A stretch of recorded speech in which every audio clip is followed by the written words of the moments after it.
సరి సని సా ని సమగ మరి సా ని ద ప మ గ రి సని. నమస్తే, TV5 brand new show Gilmore ఆణిముత్యాలు కార్యక్రమానికి స్వాగతం. సా ని ద ప మ గ రి సని. దేశంలోని సంగీత సంపద అంతా ఒక్కచోటే కుప్ప పోసిందా అన్నట్లుగా ఈసారి సోనీ టెలివిజన్ ఛానల్ నిర్వహించిన ఇండియన్ ఐడల్ కాన్సన్ట్రేషన్ అంతా కూడా తెలుగు రాష్ట్రాలకు చెందిన ఇద్దరు, LV Revanth and PVNS Rohit. So ఇందులో ఎల్వి రేవంత్ ఫైనల్స్లో విన్నర్గా నిలిస్తే రోహిత్, పివిఎన్ఎస్ రోహిత్ రన్నర్అప్గా నిలిచారు. పాట ఎంత అద్భుతంగా పాడినప్పటికీ సిగ్గుతో బిడియంతో ముడుచుకుపోతూ మనకు ఒక 8-8 ఏళ్ల క్రితం పాడుతా తీయగా కార్యక్రమంలో కనిపించిన ఒక కుర్రాడు ముచ్చబంతి నవ్వులో మోగబాసలు మూసి ఉన్న రెప్పలపై ప్రేమలేఖలు. ముచ్చబంతి నవ్వులో మోగబాసలు మూసి ఉన్న రెప్పలపై ప్రేమలేఖలు. చదువుకునే మనసుంటే ఓ కోయిలా, చదువుకునే మనసుంటే ఓ కోయిలా, మధుమాసమే అవుతుంది అన్ని వేళలా. ఇప్పుడు ఇండియన్ ఐడల్ ఫైనలిస్ట్ స్థాయికి ఎదగడం వెనుక ఎంతో డెడికేషన్, హార్డ్ వర్క్, పట్టుదల ఇవన్నీ కలబోసున్నాయి.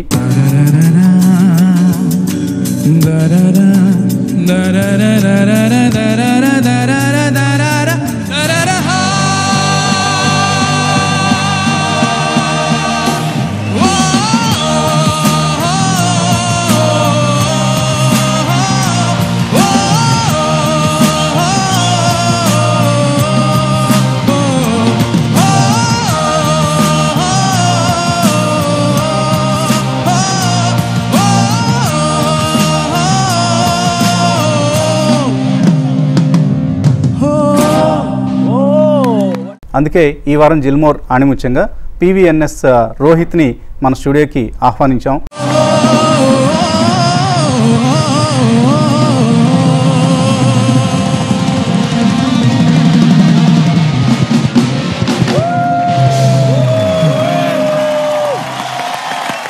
అతనితో పాటు సంగీత ఓనమాలు, సంగీత అక్షరాభ్యాసం రోహిత్కి చేయించిన రామాచారి గారు, స్వరగురు, వారిని కూడా టీవీ5 స్టూడియోకి ఆహ్వానించాం.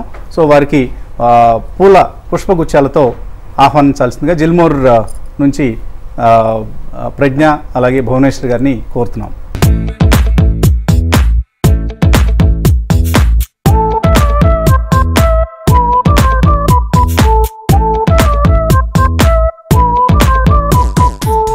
So Rohit, congratulations. Thank you so much. You made it up to the finals and you stood up as the runner. So నేను ఎప్పుడు చెప్తూ ఉంటాను, విన్నర్ కంటే రన్నరే గొప్ప అని. సో రన్నర్గా నిలిచిన వాళ్ళకే ఇన్ఫ్యాక్ట్ మన మోస్ట్ ఆఫ్ ది రియాలిటీ షోస్లో చూస్తే వాళ్ళకే ఎక్కువ అవకాశాలు వచ్చాయి. అండ్ ఇండియన్ ఐడల్లో పార్టిసిపేట్ చేయడం అనేది కుర్రకారికి, ఇప్పుడున్న యువతరానికి ఒక పెద్ద డ్రీమ్, అది ఒక కళ. సో ఆ స్వప్నం మీకు సాకారం అయింది అండ్ ఫైనలిస్ట్గా నిలిచారు. సో ఒక లైఫ్ చేంజింగ్ ఈవెంట్ అంటూ ఉంటారు ఇండియన్ ఐడల్ని. సో మీ లైఫ్లో బిఫోర్ ఇండియన్ ఐడల్ అండ్ తర్వాత ఎటువంటి మార్పులు వచ్చాయి? లైఫ్లో పెద్ద మార్పు అంటే కాన్ఫిడెన్స్ లెవెల్ నాలో చాలా బిల్డప్ అయింది సార్. బేసిక్గా చెప్పాలంటే చిన్నప్పటి నుంచి నాకు ఉంది, కాన్ఫిడెన్స్ ఉంది. కానీ నేను కరెక్ట్ టైం చూసుకున్నాను అనమాట. నేను ఒక టైం స్లాట్ పెట్టుకున్నాను సార్. కరెక్ట్ నాకంటూ ఒక స్టేజ్ వచ్చినప్పుడు అప్పుడు నేను ఓపెన్ అప్ అవుదామన్న ఒక టైం స్లాట్ నేను పెట్టుకున్నాను. లక్కీగా నాకు వచ్చింది. గాడ్స్ గ్రేస్, ఇంకా నాకు సంగీతం నేర్పించిన మా గురువులు వైజస్ గారు, రామాచారి సార్, మా పేరెంట్స్, మొత్తం అందరు బ్లెస్సింగ్స్ వల్ల నాకు ఒక మంచి స్టేజ్ వచ్చింది. సో చిన్న నాటి పాటతో స్టార్ట్ చేద్దాం. నేను ఎక్కడో ఒక ఇంటర్వ్యూలో యూట్యూబ్లో నేను చూస్తున్నప్పుడు కనిపించింది, ఎవరో మిమ్మల్ని ఏదో పాట కదా మీరు ఫస్ట్ నేర్చుకుందంటే, కాదండి నాకు గుర్తున్నంత వరకు బంగారు కోడి పెట్ట పాట నేను ఫస్ట్ హమ్ చేస్తూ బాగా చిన్నతనంలో హమ్ చేస్తూ పాడిన పాట, అదే నాకు బాగా గుర్తు. హే పాప అనేది ఎక్కువగా అనుకుంటూ ఉండేవాడిని. సో ఒకసారి మా కోసం హే పాప అంటారా?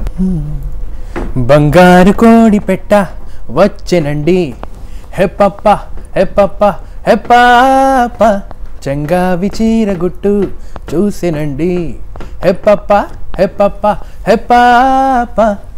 సో హే పాప హమ్మింగ్తో స్టార్ట్ చేసిన మీ కెరీర్ తర్వాత 4th క్లాస్లోనే రామాచారి గారి దగ్గరికి రావడం, Exactly, sir. అక్కడ మీకు ఒక సంగీత శిక్షణతో పాటు క్రమశిక్షణ, సార్ ఇతర చక్కటి వ్యక్తిగత లక్షణాలు కూడా అబ్బాయి. అవును. అండ్ ఆయన మోస్ట్ ఆఫ్ ఈ స్టూడెంట్స్ అలాగే ఉంటారు అని చెప్తూ ఉంటారు. కాబట్టి సో రామాచారి గారితో మీ అసోసియేషన్, రామాచారి గారితో మీ పరిచయం ఎటువంటి చేంజెస్ తీసుకొచ్చింది మీరు? కరెక్ట్గా చెప్పాలి అంటే అక్కడ సంగీతంతో పాటు సార్ మా అందరికీ ఒక మంచి హ్యూమన్ బీయింగ్గా ఎలా ఎదగాలి, మంచి వాల్యూస్ ఇంకా ఎథిక్స్ అవన్నీ ఎలా మెయింటైన్ చేయాలి అన్నది ప్రతి స్టూడెంట్కి అక్కడ సార్ చెప్తూ వచ్చారు చిన్నప్పటి నుంచి. సో రామాచారి గారు, మీ దగ్గరికి రోహిత్ వచ్చినప్పుడు 4th స్టాండర్డ్ అంటే మేబీ అరౌండ్ 8 years 9 years ఏజ్లో కదా వచ్చినప్పుడు, maybe over period of time మీరు అనుకున్నారా చాలా మంచి ఉజ్వలమైన భవిష్యత్తు ఉంది, ఇండియన్ ఐడల్స్ లాంటి ఒక రియాలిటీ షోలో పార్టిసిపేట్ చేస్తాడు, ఫైనల్స్ లాగా వెళ్తాడు అని అనిపించేదా? ముందుగా TV5 జిల్మోర్కి నా కృతజ్ఞతలండి. ఎందుకంటే జిల్మోర్ ద్వారా మా పిల్లల్ని మీరు ఆణిముత్యాలని ప్రపంచానికి చూపిస్తున్నారు, అదొకటి. ముఖ్యంగా రోహిత్కి ఆ ఓటింగ్ కోసం మీరు చేసిన హెల్ప్, ముఖ్యంగా TV5 చేసిన హెల్ప్ మేము మర్చిపోలేము. ముందుగా నేను వారికి శిరస్సు వంచి నమస్కరిస్తున్నాను. నా దగ్గరికి సెలెక్ట్ అయ్యి వచ్చి కూర్చున్న ప్రతి పిల్లల్లో నాకు ఒక బాలు గారు కనిపిస్తారు, ఒక సుశీలమ్మ గారు కనిపిస్తారు, ఒక AR రెహమాన్ గారు కనిపిస్తారు. అంటే ఎవరు ఏమవుతారో తెలియదండి. సో రోహిత్ చిన్నప్పటి నుంచి ఏంటంటే నేనే కాదు, రోహిత్తో పాటు తన సీనియర్స్ జూనియర్స్ కూడా రోహిత్లో ఒక ప్రత్యేకత చూసేవాళ్ళు అనమాట. అంటే అన్లిమిటెడ్ టాలెంట్. సో ఎంత అసలు పాడుతున్న కొద్దీ ఇంకా 2 గమకాలు వేస్తే పాడేసేవాడు, 4 వేసినా పాడేస్తాడు, 100 వేసినా పాడేస్తాడు. సో అలా భగవంతుడు తనకి, అంటే ఈ గమకాలు అనేవి రోహిత్ ప్రత్యేకత. ఇన్ఫాక్ట్ ఇప్పుడున్న సింగర్స్లో ఎవరు చేయలేనటువంటి ఈ ప్రయాణాలన్నీ అతని గొంతులో ఈజీగా పలుకుతూ ఉంటాయి. గమకాలు ఒకటే కదండి, హై పిచ్ రేంజ్ లో పాడడము. సో బాలు గారు కూడా ఒకసారి ఎప్పుడు అన్నారు అతని గొంతులో గమకాలు ఎంత బాగా పలుకుతాయో అని.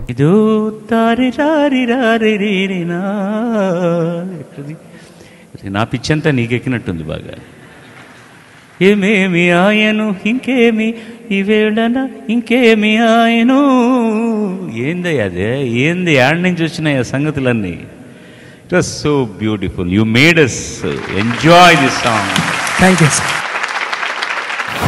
రోహిత్ పాడేటప్పుడు అందరు అబ్బా అబ్బా అంటున్నప్పుడు నాలాంటి గురువులు, నేను కావచ్చు, డాక్టర్ వైజర్స్ గారు కావచ్చు, వీడు ఎక్కడ తప్పులు చేస్తున్నాడు, వీడిలో ఉండే లోపాలేంటి అనేది మేము చూస్తుంటాం.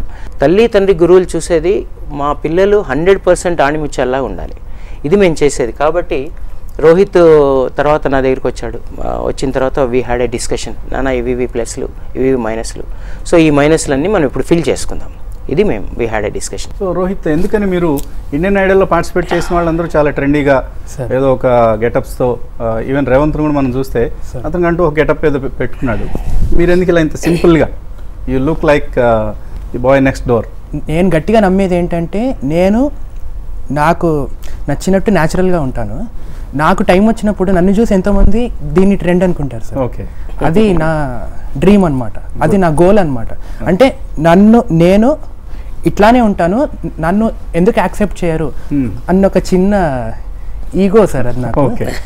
అయితే but you don't look like you have some super ego or something. That's positive ego sir, not in the negative way. Okay, good. Malavika అనుకుంటాను సార్ ఒక షోలో మాట్లాడుతూ అన్నది సరదాగా, రోహిత్ స్క్రీన్ మీద కనపడేది వేరు, but otherwise he is very notorious అని. ఏంటి అంత నాటి పనులు ఏం చేశారు ఆఫ్ స్క్రీన్? బేసిక్గా అలవాటు అవ్వాలి సార్ నాకు, మనుషులు అలవాటు అయితే అప్పుడు కొంచెం బిడియంతో ఉంటారు ముందుగా, ఆ తర్వాత కలిసిపోయిన తర్వాత ఇంకా ఎగ్జాక్ట్లీ వాట్ ఈజ్ రోహిత్ అనేది అర్థం అవుతుంది. ఓకే, పాడుతా తీయగాలో మీ ప్రయాణం మొదలైంది, లగాయతు. ఆ తర్వాత ఎటువంటి మార్పులు మీ జర్నీలో సంగీత పరంగా చోటు చేసుకున్నాయి? మెయిన్గా నేను ఎస్పీబీ సార్కి చాలా పెద్ద ఫ్యాన్ సార్. అవును, ఒక 20 years షోలో కూడా మీరు అదే చెప్పారు, ఐ లవ్ యూ సార్ అనే సింపుల్గా. Exactly sir. అంటే ఎస్పీబీ సార్ అంటే మొత్తం అందరికీ ఇష్టమే సార్. నేను చాలా పెద్ద ఫ్యాన్ సార్ ఆయనకు కూడా. నేను పాడతా తీగాకి వెళ్ళింది మెయిన్ రీజన్ ఏంటంటే, జస్ట్ ఎస్పీబీ సార్ దగ్గర దాకా వెళ్ళి అట్లీస్ట్ ఒక పాట పాడే ఛాన్స్ అయినా ఉంటుందేమో అన్న ఒక చిన్న కాన్ఫిడెన్స్తో వెళ్ళాను. ఉత్తమ ప్రతిభా ప్రదర్శన పురస్కార గ్రహీత ఈ వారం చిరంజీవి రోహిత్. సుఖల్లేతో చావే ఎన్నెల్లే కాచావే ఏడబోయా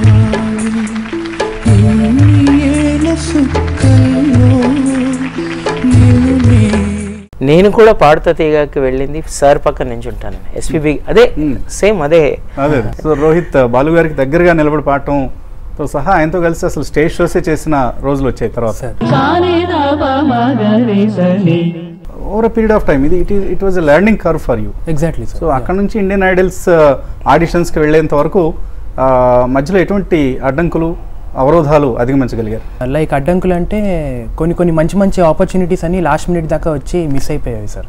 అంటే నేను అనుకునేవాడిని సార్ అప్పుడు, ఎందుకు ఇలా అవుతుంది, ప్రాబ్లం ఏంటి అని చెప్పి అప్పుడప్పుడు కొద్దిగా లోగా ఫీల్ అవ్వడం, నిరాశ నిస్పృహలకు లోనయ్యేవాళ్ళు. అవును సార్. లైక్ అంటే ఎక్కువ రోజులు కాదు, జస్ట్ ఒక 1 day 2 బౌట్స్ ఆఫ్ డిప్రెషన్ అంటాం కదా. ఎగ్జాక్ట్లీ సార్, కొద్దిగా ఉండేది సార్. కానీ అటువంటి టైంలో మా సార్, ఇంకా ఎస్పీబీ సార్ లాంటి వాళ్ళు, కీరవాణి సార్ లాంటి వాళ్ళు, గురువు గారు నాకు ఎంతో సపోర్ట్ చేశారు సార్. సో తినేంటంటే తినేది వాయిస్ చేంజ్ అవ్వడమే చాలా లేట్గా చేంజ్ అయింది. ఫిమేల్ వాయిస్ తో పాడేవాడు.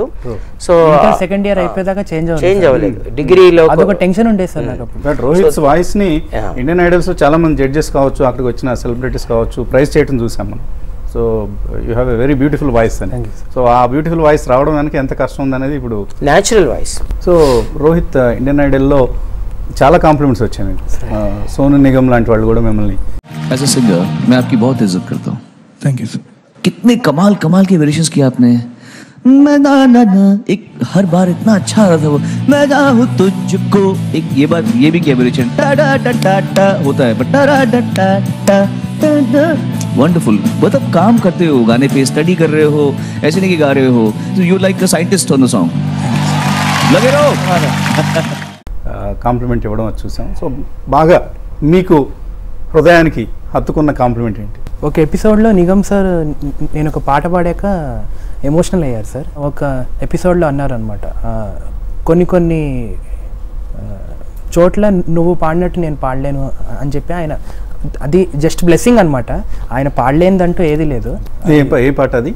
అది चल तुम मुसाफिर मोलिया रे पिंजरे वाले मुनिया, चल तुम मुसाफिर मोलिया रे पिंजरे वाले मुनिया, उड़ उड़ बेटी हलवैया दो कनिया, उड़ उड़ बेटी हलवैया दो कनिया, बर्फी के सब रस बर्फी के सब रस बर्फी के सब रस ले लिया रे पिंजरे वाले मुनिया, चल तुम मुसाफिर मोलिया रे पिंजरे वाले मुनिया. గుడ్. సో చాలా బాగుంది. అందుకనే సోను నిగమ్ కూడా అంతగా స్పందించారు. సో ఇండియన్ ఐడల్లో పార్టిసిపేట్ చేస్తున్నప్పుడు కో పార్టిసిపెంట్స్ చాలామంది ఉండేవాళ్ళు. వన్ ఆఫ్ ది ఎపిసోడ్స్లో యువర్ స్ట్రక్ అంటే సార్, నేను ఫస్ట్ టైం డబుల్ ఇమ్తిహాన్ రౌండ్లోకి వచ్చాను సార్. లైక్ డేంజర్ జోన్లోకి వచ్చాను. మా జడ్జెస్ క్వశ్చన్ చేశారు సార్, ఏంటి ప్రాబ్లము, ఎందుకు అలా అయింది అంటే, అప్పుడు హార్ట్ రేట్ బాగా ఇంక్రీజ్ అయిపోయి స్టక్ అయిపోయింది సార్. మొత్తం మెంటల్గా స్టక్ అయ్యాను అనమాట నేను కాసేపు. అయితే అప్పుడు ఇంకా జడ్జెస్ నుంచి వచ్చిన సపోర్ట్ కానీ అది నేను అసలు ఎప్పటికీ మర్చిపోలేను సార్. వాళ్ళ జాబ్ ఏంటంటే జస్ట్ మమ్మల్ని జడ్జ్ చేయడం దాకానే వాళ్ళ జాబ్. కానీ అటువంటి టైంలో మొత్తం వాళ్ళందరూ వచ్చి నన్ను బాగా కన్సోల్ చేసి నాకు మంచి బూస్ట్ ఇచ్చి, కాదు అందరికీ అవుతూ ఉంటాయి అని చెప్పి వాళ్ళు నాకు ఇచ్చిన బూస్ట్ కానీ సపోర్ట్ కానీ నేను ఎప్పటికీ మర్చిపోలేదు సార్. ఎస్పీబీ లాంటి వాళ్ళకే మనం చూసాము అవకాశాలు. ఒక సమయంలో దక్షిణాది వ్యక్తి, సో ఆయనకి మనం పాటలు ఇవ్వడానికి వెనకడుగు వేసేవాళ్ళు బాలీవుడ్ నుంచి. సో మన సింగర్స్కి ఇప్పుడు మీరు ఉన్నారు, రేవంత్ ఉన్నారు, మీకు బాలీవుడ్ నుంచి మంచి ఆపర్చునిటీస్ వచ్చే అవకాశం ఎంతవరకు ఉంది? ఇద్దరు సౌత్ ఇండియన్స్ లాస్ట్ దాకా వచ్చి టాప్ 3లో ఉన్నారు అంటే, లైక్ ఇప్పుడు డిస్క్రిమినేషన్ ఉంటే అక్కడ దాకా వచ్చేవాళ్ళం కాదు కదా సార్. ట్రూ. వచ్చేవి వస్తాయి సార్ ఇటు, కానీ హార్డ్ వర్క్ కూడా ఉండాలి. కాబట్టి నా ట్రయల్స్ నేను జెన్యూన్ గా. రేవంత్ అనౌన్స్ చేశాడు, నేను బాంబే షిఫ్ట్ అవుదాం అనుకుంటున్నాను, అక్కడే ఉండి అవకాశాలు వెతుక్కుంటాను. మీకు కూడా అటువంటి ప్లాన్స్ ఉన్నాయా? షిఫ్ట్ అవుతాను అని నేను చెప్పలేను సార్. నాకు అక్కడ ఆపర్చునిటీస్ వచ్చినప్పుడు అక్కడికి వెళ్ళి పాడుతూ ఉంటాను. లైక్ ఇక్కడ వచ్చినప్పుడు లైక్ నేను ఎక్కడైనా పాడుతూ ఉంటాను సార్. నాకు కానీ నేను హైదరాబాద్ మాత్రం వదిలి విడిచిపెట్టారు. ఎస్ సార్, నాకు ఇష్టం లేదు సార్ బేసిక్గా. గుడ్. ఒక గజల్నైనా ఒక డ్యూయెట్నైనా ఆర్ మరొక ప్రక్రియకి సంబంధించిన పాటనైనా చాలా అవలీలుగా పాడేస్తున్నారు సార్. అది బేసిక్గా ఈ వర్సటాలిటీకి సంబంధించిన దాని మీద thanks to Ramachari sir. Sir అప్పటికప్పుడు ఫేస్బుక్లో your singing some ghazal. Yes sir. ఒకసారి మాకు ఒక గజల్ పాడి వినిపిస్తారా? డెఫినెట్గా. రే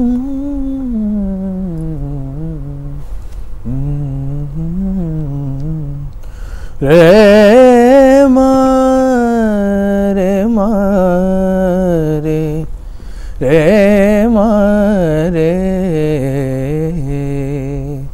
ఆ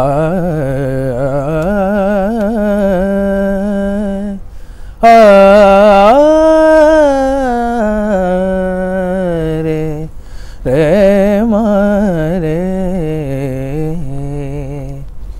పత్త పత్త బూట బూట पत्ता पत्ता बूटा बूटा हाल हमारा जाने है पत्ता पत्ता बूटा बूटा हाल हमारा जाने है जाने न जाने गुल ही न जाने बाग तो सारा जाने है पता पता बूटा बूटा हाल हमारा जाने है.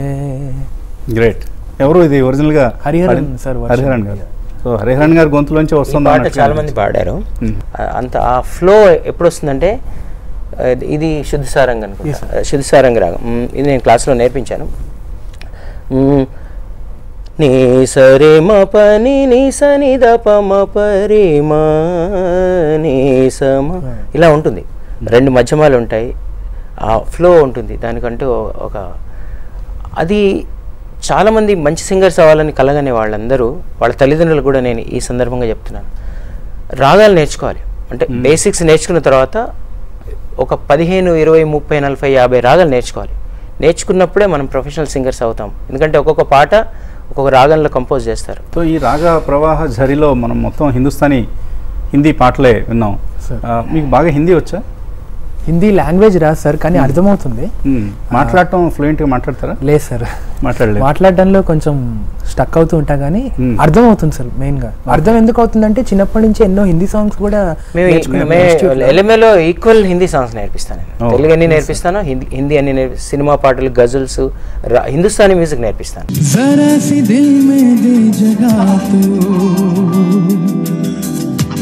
जरा सा अपना ले बना,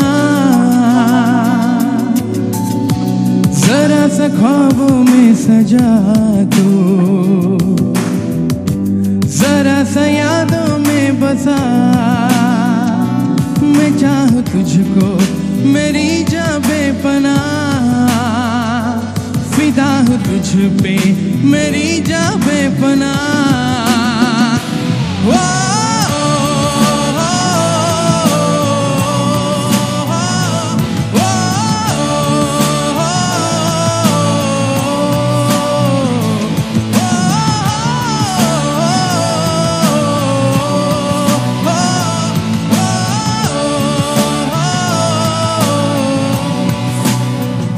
ఫైనల్ స్థాయికి వెళ్ళడానికి చాలా ఉపయోగపడింది సార్. Yes sir. సో ఇప్పుడున్న కుర్రకారు కూడా మీరు హిందీ పాటలు ఒకవేళ సింగింగ్లో కెరీర్ ప్రారంభించాలంటే హిందీని కూడా విస్మరించొద్దు. ఓన్లీ మన తెలుగు పాటలే పాడదాం, లేకపోతే మాతృభాషకే పరిమితం అవుదాం అనుకోవద్దు. రోహిత్ లాగా be versatile. So Gilmore promoter సారథి గారు ఈ కార్యక్రమానికి ఇవాళ హాజరు కాలేకపోయారు. సో ఆయన రోహిత్ గురించి ఏమంటున్నారో ఒకసారి చూద్దాం. జిల్మోర్ ఆణిముత్యాల్లో మేలిమ ఆణిముత్యాలని చెప్పుకోవచ్చు మన తెలుగువారు. రోహిత్, రేవంత్ వీళ్ళు. సో ఇక్కడ చట్టా చేయడమే కాకుండా నేషనల్ లెవెల్లోకి వెళ్ళి అక్కడ టైటిల్ని గెలుచుకోవడము. సో మన రేవంత్ టైటిల్ విన్నరు, అలాగే రోహిత్ రన్నరప్ అవ్వడము. సో వాళ్ళని మనం సత్కరించుకోవడము. సో ఇప్పుడు రోహిత్ని మనం సత్కరించుకుంటున్నాము జిల్మోర్ ఆణిముత్యాలుగా. సో మనం జిల్మోర్ ఎప్పుడు ఇలాంటి టాలెంట్ ఉన్న వాళ్ళని ఎంకరేజ్ చేస్తూ ఉంటుంది. సో మీకు ఒక డిఫరెంట్ టాలెంట్ ఉంది అంటే ఏం లేదు, సింపుల్గా మీకు ఎంటర్టైన్మెంట్ చేసే టాలెంట్ ఉంది. అది కార్పొరేట్ షోలకే కావచ్చు, లేకపోతే ప్రైవేట్ షోస్కి కావచ్చు, ఇప్పుడు కామెడీ కావచ్చు, లేకపోతే ఇప్పుడు కామెడీ స్కిట్స్ కూడా బాగానే అవుతుంది. తర్వాత మిమిక్రీ, తర్వాత మీరు మ్యూజిషియన్ కూడా డిఫరెంట్గా చేయగలరు. సో అల్టిమేట్గా మీ ముందు కూర్చున్న మీరు స్టేజ్ మీద కూర్చుని నుంచి చేస్తున్నారు, మీ కింద కూర్చున్న ఆడియన్స్ని ఎంటర్టైన్ చేయగలుగుతున్నారు. సో ఇలాంటి టాలెంట్ ఉంటే జిల్మోర్లో వచ్చి మీరు రిజిస్టర్ చేసుకోవచ్చు. సో జిల్మోర్.com వెబ్సైట్లో కావచ్చు, లేకపోతే మీరు జిల్మోర్ అనే మొబైల్ యాప్ ఉంటుంది. సో మీరు ప్లే స్టోర్ నుంచి కూడా డౌన్లోడ్ చేసుకోవచ్చు. దాంట్లోకి వెళ్ళి మీరు రిజిస్టర్ చేసుకుంటే ఆటోమేటిక్గా మీరు మీ ప్రొఫైల్ అనేది మాకు వస్తుంది. సో మేము ఒకసారి ప్రొఫైల్ని రివ్యూ చేసి ఆ రివ్యూ టీమ్ సో మిమ్మల్ని అప్రూవ్ చేసిన తర్వాత మీరు పబ్లిష్ చేయగలిగితే, పబ్లిష్ అయిన తర్వాత మీకు పబ్లిక్ నుంచి ఇన్విటేషన్స్ వస్తుంటాయి. హడావుడిగా స్టేజ్ వెనక్కి వెళ్ళిపోయారట, ప్యాంట్ జారిపోతున్నారు. అన్ఫార్చునేట్గా బెల్ట్ పెట్టుకోవడం మర్చిపోయాను సార్. ఒక సింగర్ ఎక్కువ డాన్స్ చేస్తాడో ఆ సింగర్ సింగింగ్ చేయడు. రేవంత్ స్కోర్ చేసింది అక్కడే అనిపిస్తుంది. క్రౌడ్ పుల్లింగ్ చేయాలి, ఇంకా చేయకపోతే ఇంకా వేస్ట్ అన్నప్పుడు నేను కూడా చేస్తాను sir definite. Gilmore.com, India's first online entertainer and celebrity booking platform. ఆసక్తి కలవారు మీ ఏరియాలో జిల్మోర్ ఫ్రాంచైజ్ కోసం వెంటనే సంప్రదించండి. Zilmore.com. Promote your brand with smart brand ambassadors. Visit Zilmore.com. Call 7306800800. Mail care@zilmore.com. నిసరి సాని సా నిసమగ మరి సాని ద ప మగ రి సని